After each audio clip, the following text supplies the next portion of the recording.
pernambucano contemporâneo, vamos dizer assim, de 15 anos para cá, de 10 anos para cá, é um cinema descrito no país inteiro como pujante, como instigante. E aí eu queria saber se a gente pode falar numa identidade do cinema pernambucano. Se sim, ou se não, se é uma coisa que a gente pode demarcar pela geografia ou se há afinidades geracionais. Eu acho que a pergunta ela é bem difícil de ser respondida. Eu vinha pensando sobre isso, chegando aqui pensando sobre isso, porque eu acho que é tudo isso que você fala, né? Eu acho que tem uma questão vinculada à cidade do Recife, né? Vinculada a uma certa vontade de urbanidade, né? Uma certa atração cosmopolita da cidade, né? Que eu acho que não envolve só o cinema, né? Envolve, se a gente for pensar, inclusive, na história do cinema, está muito marcada, né? Esse desejo de adesão a um imaginário mundial, a uma tentativa de sair de certos... que é ao mesmo tempo cosmopolita e ao mesmo tempo provinciana também, né? Que também é uma afirmação meio localista da cidade. Então, eu acho que tem essas coisas. Agora, eu acho que, de fato, não tem uma unidade, não. Né? Unidade não tem. Assim, basta a gente pensar, por exemplo, nos 3 realizadores que estão aqui, né? Nos 4 realizadores, mas assim, vamos pensar nos 3 diretores que estão aqui, que têm perspectivas muito distintas, né? Em relação ao audiovisual, e que não é uma questão só geracional. Né? Não é só geracional, até porque tem uma proximidade de idade aí, tem uma diferença, mas eu acho que tem tem a ver, quer dizer, tem uma identidade, né, que eu acho que está relacionada com a cidade, mas também tem uma diversidade muito grande. Né? O que acontece também, talvez, com essa coisa do cinema, não sei se vocês acham isso, porque talvez, eu acho que quem está fazendo cinema não fica preocupado com essa questão de localidade e nada. Está com as suas angústias, com as suas ansiedades, né, com as suas preocupações, enfim. Mas para a gente, espectador, e que tenta olhar no conjunto uma identidade, fica tentando catalogar, né, porque tem essa necessidade de catalogação que é arbitrária também. A impressão que eu tenho também é que a gente... Lá fora, as pessoas verem, né, uma cidade que não é muito vista, ouvirem uma voz que não é muito ouvida, cenários, situações que não são colocadas por outras, né, outras cinematografias de outras regiões. Enfim, eu acho que também tem essa história, entendeu? Do desejo do público de se ver. Aquele teu filme lá da Ave Maria é um filme todo feito nas ruas centrais, situações... Né, do recifense, assim. Então aquilo me marcou muito também. Aquele teu filme que você juntou tudo, que as pessoas foram lhe oferecendo do Pacífico, que também tem essa coisa da identificação com aquelas pessoas. E o de Renata, o teu barroco, eu fiquei vendo a casa da tua tia, que eu conhecia lá, o engenho. Exato. Lindo, uma coisa de memória, que tem a ver com o teu trabalho, tempo, não é? Que tem aquele trabalho seu do salão. Mas aí logo depois eu faço junto com o Sérgio Oliveira, né? A gente dirige o Praça Walt Disney, que aí eu acho que realmente a geografia, ela é o filme, né? Pina, né? Boa Viagem. A gente usa uma praça que fica no terceiro jardim de Boa Viagem, que chama Praça Walt Disney, como um pino, assim, de localizador de uma questão maior, que seria as influências culturais, o que somos nós, assim, que traçado urbanístico é esse. Inclusive, tem até vários filmes que tem... Acho que esse movimento de cinema pernambucano passou por uma fase de reconhecimento de área mesmo. Várias pessoas querendo entender que cidade é essa, porque, de fato, houve uma transformação muito abrupta e rápida, assim, e incomodou a todos, né? E é engraçado que talvez nesse momento haja uma semelhança entre, pelo menos temática, né? Entre algumas obras. Mas, de fato, ninguém combinou com ninguém, né? Eu prefiro, assim, como o Gilmar se referiu, Gilmar Moreira de Brito, né? Ele, nos anos 80, nos anos 70, lá ele se referiu ao Super 8 não como um movimento, como no livro lá do Alexandre Figueroa, né? Não como movimento, mas como uma movimentação. Eu acho que hoje em dia é a mesma coisa, não existe um movimento, existem movimentações de pessoas, de grupos, enfim, que se flertam ou não, mas que está todo mundo dentro de uma mesma rede, de uma mesma malha, uma malha fina, que se entrecruza mais cedo ou mais tarde, se não se entrecruzou, vão se entrecruzar. E o nosso grande trunfo, eu acho, para o cinema que é feito aqui, é justamente isso, essa pluralidade de ideias mesmo, que correm livres e soltas. O que temos em comum, acho que é uma questão de uma persistência e uma crença no que o autor, no que cada diretor, no que cada autor quer expressar, né? Existe uma fé muito grande no que você quer dizer, e isso está refletido nos filmes, em cada filme tem a cara do seu realizador, cada filme tem o cheiro, o jeito do seu realizador, isso é muito evidente, e é isso, que o nosso grande trunfo é esse, assim, essa liberdade que a gente tem, ninguém quer imitar o outro, ninguém quer imitar a produção televisiva, ninguém quer fazer filme que seja cartão postal para trabalhar depois na teledramaturgia. Cada projeto é muito particular e muito íntimo. Então acho que isso é a nossa grande riqueza mesmo, assim, é o que faz o nosso cinema ser tão pulsante, porque é honesto no fazer, honesto no sentir, honesto no pensar, no criar. Cada um com a sua honestidade pessoal, com o seu olhar, com a sua meta, com o seu foco, com a sua persistência. Tem essa marca da persistência, eu acho que também é uma grande marca dos realizadores aqui que habitam Pernambuco. Eu concordo, acho que tem uma individualidade, né? Eu falei isso, assim, eu acho que cada realizador representa. Agora eu acho que dá pra gente encontrar algumas recorrências, né? E acho que também tem as influências naturais, né? Sei lá, cada realizador vai ter seu grupo de influências, e aí esse é o repertório, e aí eu acho que tem uma coisa geracional que dá para você identificar, né? Você pensar, por exemplo, que a geração os veteranos, digamos assim, Lírio, Cláudio, Paulo Caldas, Marcelo Gomes, tem um enfoque talvez assim, Marcelo um pouco menos, Marcelo um pouco menos, mas tem um enfoque mais folclórico, né, mais regionalista, né, no sentido até de marcar esse lugar, né, de Pernambuco. E você pega eu acho que Camilo estaria numa geração intermediária, né? Camilo e Kleber numa geração meio que... E tem os meninos, né? Símil e... Assim, meninos, né? Que não são mais meninos, né? Mas, já foram, mas... que essa geração que tem uma pegada... Que aí que eu acho, é uma pegada mais realista, né? Um realismo mais internacional, né? Que traz influências... Né? Não sei se fazer um comentário essa ideia de um sei lá, um realismo ou um minimalismo expressivo, né? Uma coisa mais... Que eu fico pensando, sei lá, em filmes como Eles Voltam, por exemplo. Tem algo desses ventos orientais, tem. Né? E tem os também... ventos de agosto, né? De Mascaro.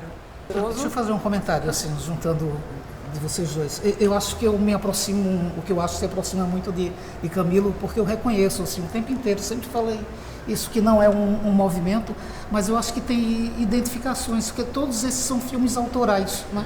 Que tem um diretor que pensou, que quis se expressar artisticamente e de algum jeito, alguns mais existenciais, outros mais sociais. E recuperar uma coisa que você falou no começo, que eu também acho assim, que Recife, na verdade, é uma cidade até bastante aberta, que outra cidade teria um baile cubano há mais de 30 anos, que acontece assim, tem uma abertura à música, eu acho que e no cinema também.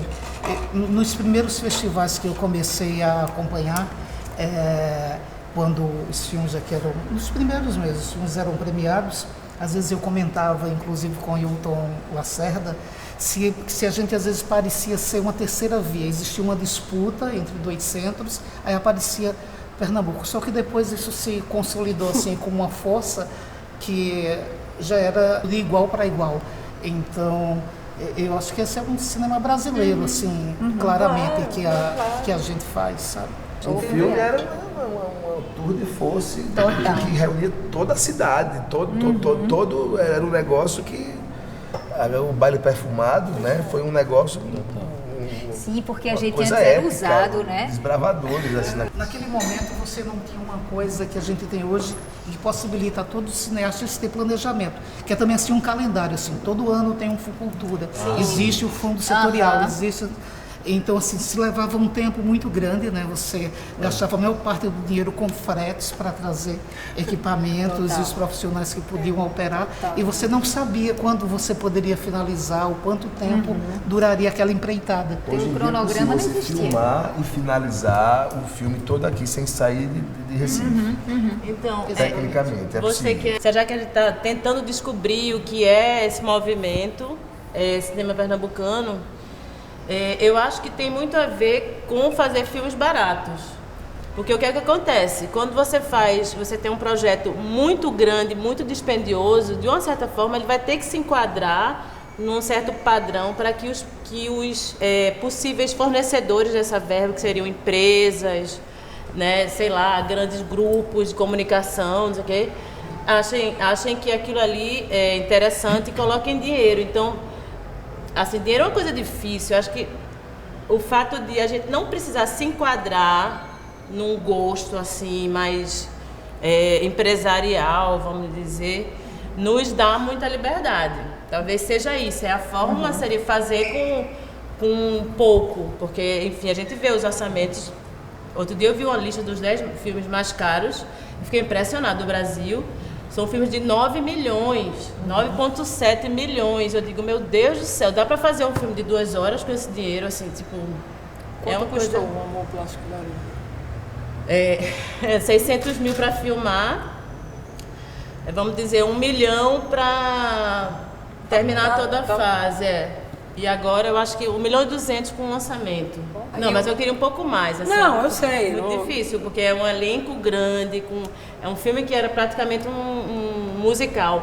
Mas o que eu quero dizer assim, é que é incrível. Eu já tive uma conversa há pouco tempo agora, informal, com a dona de uma produtora comercial. Que ela disse, eu quero conteúdo, Renata. Pensa nos conteúdos pra gente criar programas de TV e coisas assim. Mas olha, tem que estar sempre vinculado com algum possível patrocinador. Então, tipo assim, eu vou falar de biscoito para ter o biscoito treloso. E não é isso que acontece com o nosso cinema, na verdade. A gente é muito corajoso, a gente banca mesmo que acredita e pode. Eu não estou com um discurso de eu não preciso de dinheiro, não, eu preciso de dinheiro. Mas eu sei também que o dinheiro, ele muitas vezes escraviza. É um tipo de uma repressão, né? Então, assim, eu acho maravilhoso a cultura que a gente consegue viabilizar, a gente faz nossos filmes, né? O último filme que Marcelo fez, O Homem das Multidões, que fez com Cal Guimarães, né? Exato. Que é muito lindo e muito ousado também, e muito silencioso. E não é um filme de apelo comercial. Vocês tiveram dificuldade para viabilizar, porque vocês fizeram coprodução, né? Não, todos os filmes que a REC produziu e coproduziu são de baixo orçamento. Então, todos eles se situaram. Talvez Tatuagem tenha sido o mais caro deles. Tem 40 atores com fala no Tatuagem. Com a comercialização pode ter chegado a 2.400, mas O Homem das Multidões foi 1.800.000. E todos eles são muito dependentes de editais, assim, não tem como a gente, por exemplo, pensar antecipadamente qual é o perfil de patrocinador, até porque a gente quase não fez esse tipo de captação. Eles são pensados com editais, com a oportunidade deles, com calendário. Você consegue um edital hoje, faz um plano financeiro, junta com o outro, espera o fundo setorial. Com raríssimas exceções, eu acho que era uma vez Verônica e o Cinema Aspirinas e Urubus, uns 20% do orçamento é que a gente conseguiu através da lei do audiovisual. Então, uns 20% só em 2 filmes que a gente teve patrocinadores como a Anel Energia e um outro que era Brasil Telecom. O orçamento, assim, é uma coisa da hipótese, né? Você estabelece um teto. Também nunca consegui fazer um filme onde a gente captou todo o orçamento escrito na Ancine. Eles sempre foram menores, que tem um momento que os filmes têm que sair. Então, até o orçamento é um processo dinâmico. Você remodela aquilo tudo também se você tiver um quadro de diretores parceiros, né? que contribuam para isso. Marcelo Pedroso já foi seu diretor, não já? Eu tenho essa honra. O primeiro não foi diretor. A REC não produziu o KFZ 1348? A REC produziu o KFZ 1348. Foi o único documentário que eu produzi até agora. Ótimo, mas eu queria pegar e queria que Marcelo falasse um pouco da tua trajetória como realizador, partindo de um filme e que fala da trajetória de um Fusca que foi durante décadas um símbolo do Brasil, um símbolo do consumo, até chegar ao Brasil S.A., em que você também fala um pouco desse boom, desse crescimento que o país experimentou nos últimos anos e que, claro, desemboca no consumo, na emergência de uma classe C, D e E, mas que vem para dar uma redefinida desses padrões de consumo, inclusive de consumo de cultura. Sim. Então, eu sempre fui muito preocupado com a noção de Brasil mesmo, assim, sabe? De entender mais o Brasil e tal, implicado por esse debate, assim. O que eu acho que aconteceu no Brasil S.A., assim, que eu acho que para mim é símbolo, é que, e tem a ver com essa ideia de cinema pernambucano e tal, é que assim, tem uma cena no filme que é uma bandeira hasteada numa grua de prédio, assim. E durante o roteiro eu ficava muito em dúvida se eu ia botar uma bandeira de Pernambuco, uma bandeira do Brasil, uma bandeira que não fosse de lugar nenhum, assim, sabe? E durante algum tempo eu estava mais inclinado a botar uma bandeira de Pernambuco lá, e acho que isso daria um sentido ao filme, daria um sentido àquela imagem e tal. Na reta final eu mudei de ideia e a gente decidiu botar uma bandeira do Brasil com uma intervenção nela, né? Mas eu fiquei pensando depois sobre o que representava esse gesto e que eu acho que tem muito a ver com essa ideia de cinema pernambucano, assim, que assim, nosso território geograficamente delimitado, Nordeste, sempre foi um lugar de produção de imagens por pessoas que vinham de fora para fazer aquelas imagens ali. E a gente sempre foi esse Nordeste certamente estigmatizado pela pobreza, pela uma certa miserabilidade, uma região periférica, um lugar de atraso, né, uma coisa mais arcaica e tal. E o fato de ter escolhido botar uma bandeira do Brasil nessa grua, que é como se fosse um ponto culminante da cidade, um lugar de chegamos e fincamos a bandeira, como se fosse uma conquista espacial, o fato de ter botado a bandeira do Brasil significava para mim que esse lugar, que sempre foi um lugar periférico, estigmatizado por essas narrativas onde vinham gente de fora para falar daquele lugar como se ele fosse um apêndice do Brasil, de repente esse lugar poderia passar a figurar, e é isso que o cinema pernambucano tem feito ao longo desses 10 ou 15 anos que você se referiu, como não mais esse espaço necessariamente periférico, onde você só fala a partir dele. Pessoas de fora vêm falar dele como esse lugar distante, mas gente de lá mesmo vai falar do Brasil a partir dele. Não é o Brasil falando do Nordeste como um lugar separado, mas a gente já está invertendo um pouco o lugar, porque a gente está conseguindo inscrever nacionalmente narrativas que dão conta do Nordeste, do Pernambuco, não sei o quê, sempre um espaço subalterno, mas ocupando um lugar de protagonismo, sabe? Então acho que o cinema pernambucano está operando essa virada. Assim. O que eu ficava pensando assim, sobre esse arranjo produtivo, né, que é muito próprio daqui, que tem outros lugares também, mas que aqui a gente vivencia isso com muita intensidade, era que teve um momento em que realmente, assim, quando faltava grana, que houve uma época em que faltava, que era realmente preciso tirar leite de pedra, assim, para viabilizar um filme, mover montanhas e as pessoas se engajarem de forma muito passional, né? Quer dizer, o que lhe movia a fazer o filme não é a grana que você vai ganhar enquanto cachê, porque era muitas vezes muito pequeno, e até hoje às vezes ainda é muito pequeno, mas sim um desejo de filme, um desejo de partilha, um desejo de tal. Então isso é uma coisa que está muito forte ainda hoje no cinema pernambucano, num momento em que ele também está passando por um momento de profissionalização. O cinema pernambucano recorrente, recente, mesmo o mais veterano, é um cinema que é reverenciado nos festivais, premiado, é um cinema que é aclamado pela crítica e pelo público também. No entanto, às vezes os filmes chegam aqui com um certo atraso. O filme de Renato vai estrear agora em janeiro, mas é um filme que foi passado aqui no Janela. Outubro de 2013, né? Passou no Janela. Ou seja, festivais versus exibição. Isso justamente na necessidade da gente fazer, quer dizer, é um outro caminho, né, para a classe, né, cinematográfica de tentar investir em projetos de distribuição e exibição, né? Projetos. Eu fiquei pensando no projeto do filme do CDU, né, de Adelina Pontual, né, que foi muito interessante, né, aquele circuito que ela foi construindo do próprio trajeto do ônibus e das exibições, né, do filme. Então eu acho que a gente precisa pensar nisso, assim, que a ideia de público não é só o público pagante, e projetos que incentivem mais, né, porque parece que acaba aí, né? Você consegue o dinheiro para financiar a produção do filme e não é só isso, né? Então, eu tenho um projeto chamado Cinema Volante lá do Sertão. A gente vai para a 4ª edição agora, passa em pequenos municípios, cidades as menores mesmo. A gente leva curtas-metragens. Agora uma programação. Como é que você estrutura? Você leva tudo, a estrutura? Sim, projetor, caixa e instala e faz uma projeção bonita, legal e com curtas-metragens bacanas. Vai o muro, vai sabe, vai. Isso. E as sessões, obviamente, isso depende muito do a gente chega, um projeto financiado pelo Fundo Cultura, a gente chega, então, estamos trazendo aqui, trazemos a divulgação, a programação, tudo, a exibição. A gente só quer o apoio da prefeitura para divulgar. A gente está aqui atrás até o texto do carro de som, para a rádio, e cartaz. A gente quer que você divulgue, que você libere seus alunos, que você ceda um espaço para a gente botar nosso equipamento. E o que é que acontece? O resultado depende muito do envolvimento da prefeitura, obviamente. Só que a gente teve sessões já, assim, com 900 pessoas, sabe, 600 pessoas. Então mostra que existe, sim, um interesse, sabe? E por mais que as pessoas talvez estranhem daquela... A gente se faz debate depois também. Depois das sessões, discute os temas, os filmes. Então, isso acho que pode, aos poucos, sabe, a pessoa que não está acostumada com aquele tipo de estética, que são filmes diferentes, tem documentário, tem ficção, tem animação, mas o cara que nunca viu um filme com aquela tipo de narrativa... Ele é tocado. Não, isso é sabe, vai descobrir um novo mundo ali, pode descobrir uma nova possibilidade de imagem mesmo, e até torná-lo crítico em relação ao que ele vê na televisão. Mas porque o Brasil é um tem muitos projetos, nesse sentido.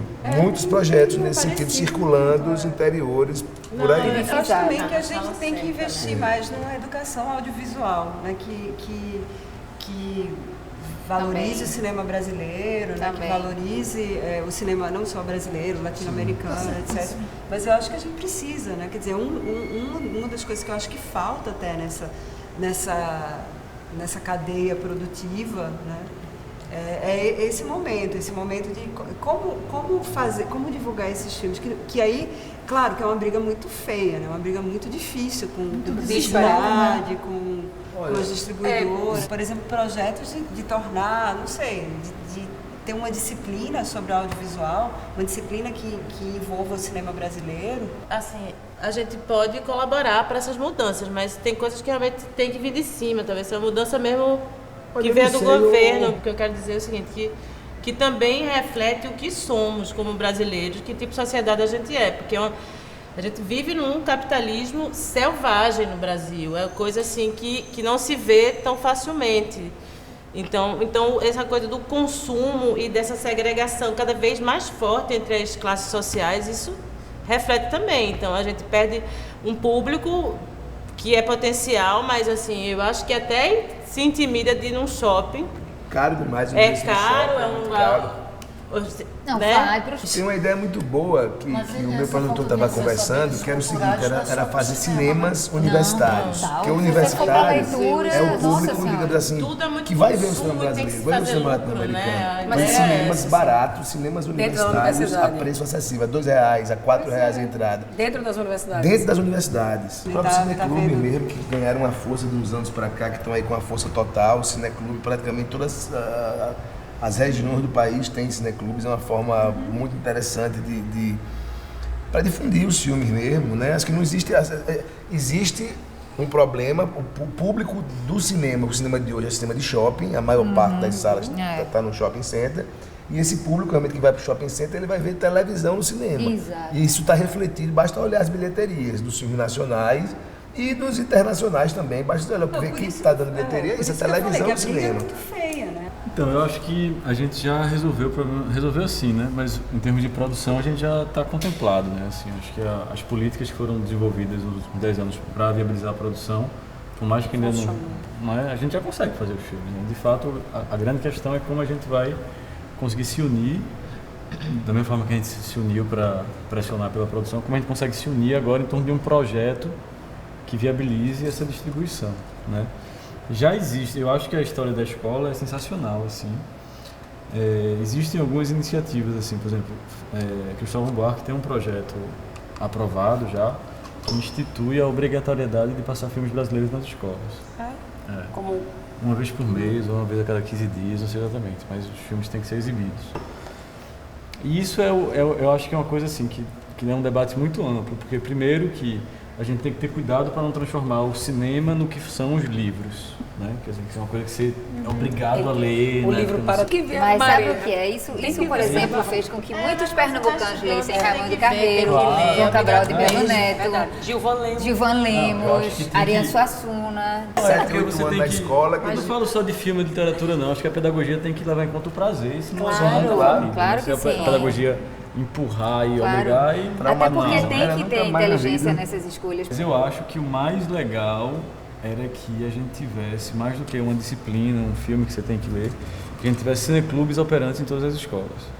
Porque o cineclube, ele é um uma catalisador ideia de ótima. acontecimentos. Muito É, mais do que é muito legal. um professor que vai lá e bota um filme pro cara Sim. ler, que vem de cima, vem do Sim, professor. total. O cineclube ele envolve uma mobilização. A gente não pode pensar numa educação estética através de filmes apenas em função da necessidade que a gente tem de escoar os filmes lá, porque a gente não tem público, então essa formação está ligada à necessidade que as pessoas devem levar em conta na sociedade contemporânea de uma educação audiovisual, porque o audiovisual está presente em tudo. Claro que sim, Está na televisão, está no lógico. seu celular, está Perfeito. no computador, então você está bombardeado por imagem, você precisa ter alguma ferramenta para decodificar essas Sim, imagens. sim. Essa coisa de vir de cima, ela tem que passar inclusive pela requalificação da televisão.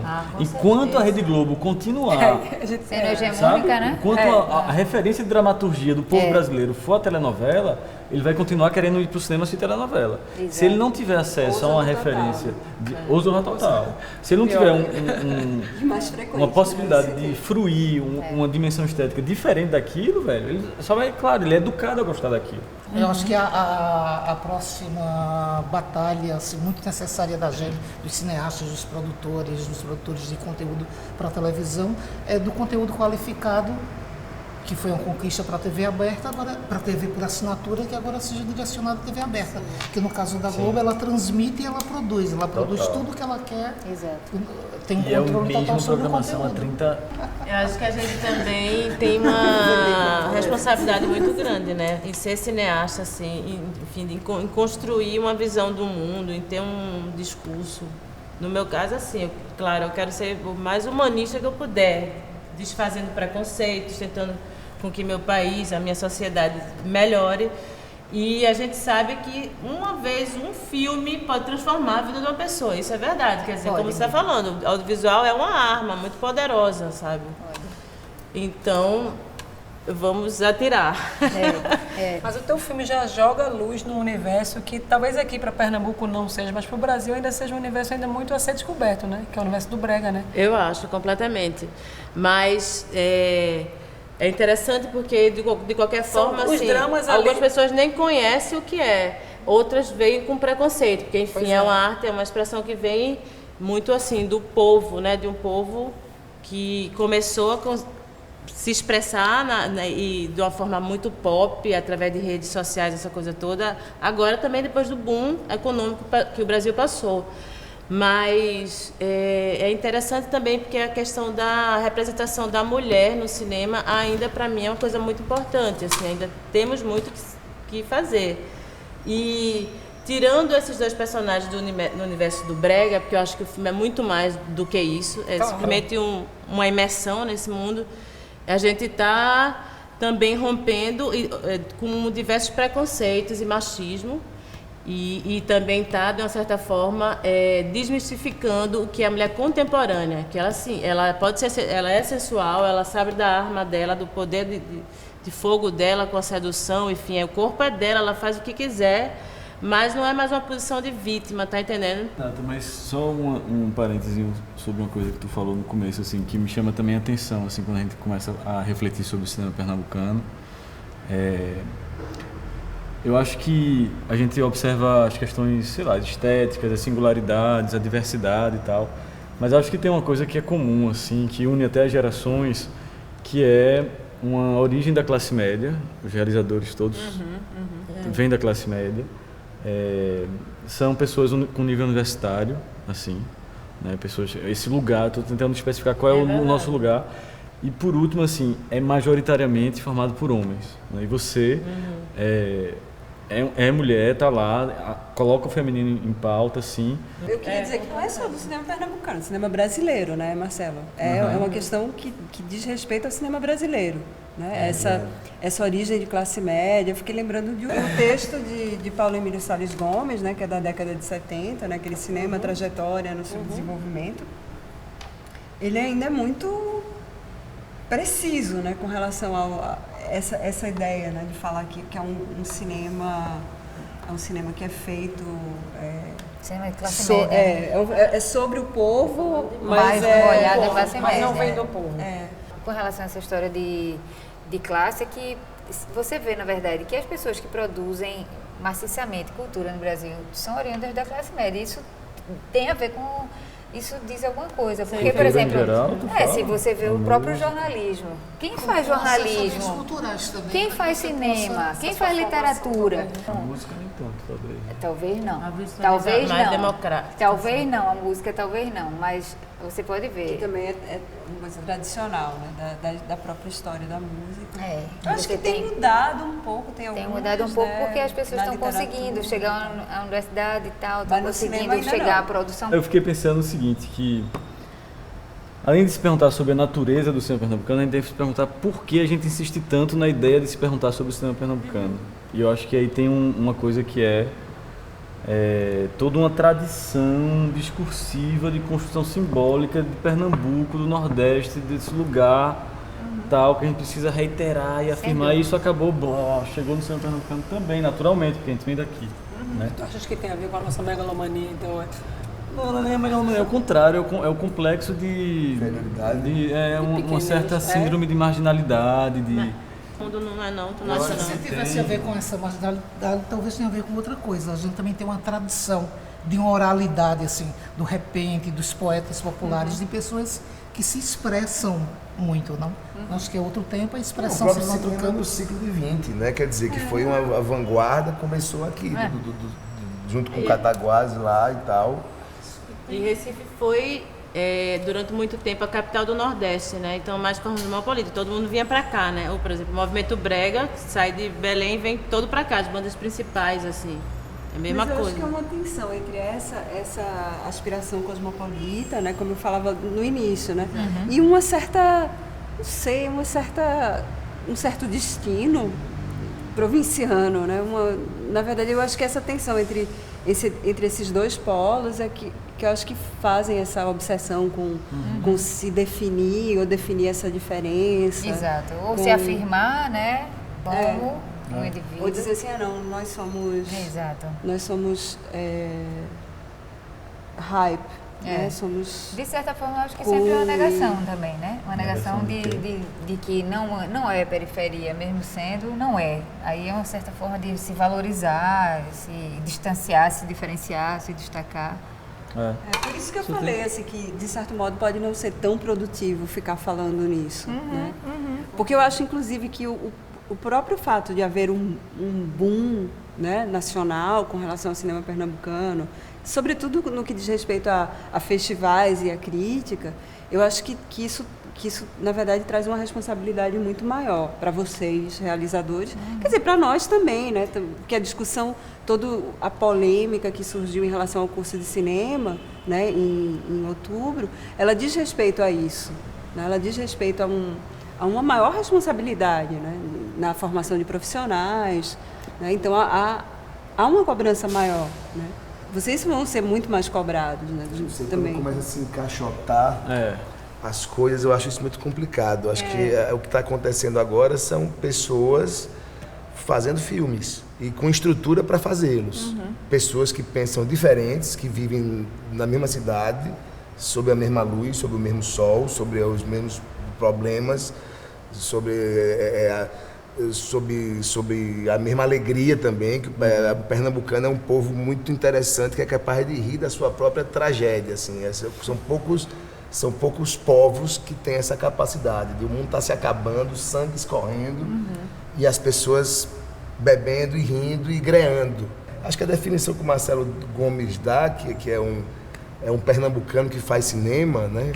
Acho que é isso, somos pernambucanos que fazemos audiovisual e outras cositas mais, e podemos nos aventurar, temos essa liberdade para fazermos o que sentimos, né? A gente faz o que a gente sente, o que a gente pensa, e tem essa liberdade. Eu coloco, de novo, bato nesse martelo, que a liberdade, a pluralidade e as diferenças é que são os pontos fortes do cinema realizado aqui. Assim, essa coisa de ninguém estar querendo se copiar ninguém está querendo. Não, e se você quer fazer, você quer colocar o seu pensamento, quer se expressar, quer colocar o seu olhar sobre as coisas, sobre o mundo que você vive.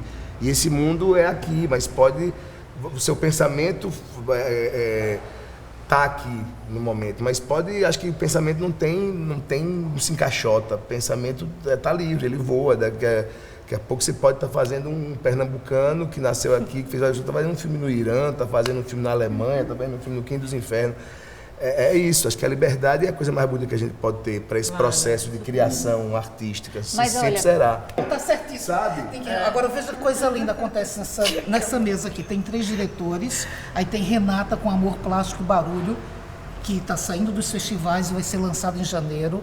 Tem o seu filme premiado, A História da Eternidade, que é um belo filme. Tem o Brasil S.A. de Marcelo Pedroso, também para ser lançado. O que é bacana, eu acho muito na carreira dos diretores, é você reconhecer a construção das carreiras, assim, né, das suas trajetórias.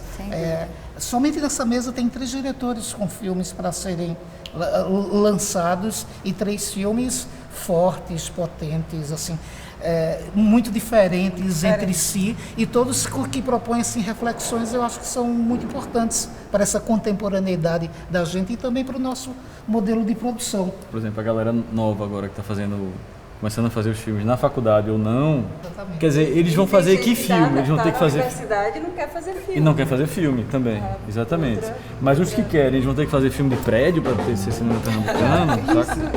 O que é que eles vão fazer? Qual é o desejo que os move?